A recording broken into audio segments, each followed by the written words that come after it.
Actor Saif Ali Khan के ऊपर एक नामालूम शख्स ने हमला कर दिया है। यह हमला सैफ के बांद्रा में मौजूद घर पर हुआ है।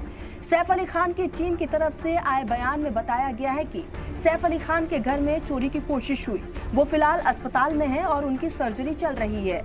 आपको बताते चले कि सैफ अली खान की टीम की तरफ से कहा गया है कि हम मीडिया और प्रशंसकों से निवेदन करते हैं कि वो धैर्य बनाए रखें। ये पुलिस से जुड़ा मामला है, हम आपको इस पर जानकारी देते रहेंगे। तो वही करीना कपूर की पीआर एजेंसी की तरफ से भी ये बताया गया है कि कल रात उनके और सैफ के घर में चोरी की कोशिश हुई है। सैफ को और उनके हाथ में चोट भी आई है और वो अस्पताल में है। परिवार के बाकी सदस्य बिल्कुल ठीक है। तो वही पुलिस अधिकारी दीक्षित गोडाम के मुताबिक एक नामालूम शख्स सैफ अली खान के घर में घुसा और इसके बाद सैफ और इस शख्स के बीच हाथापाई हुई।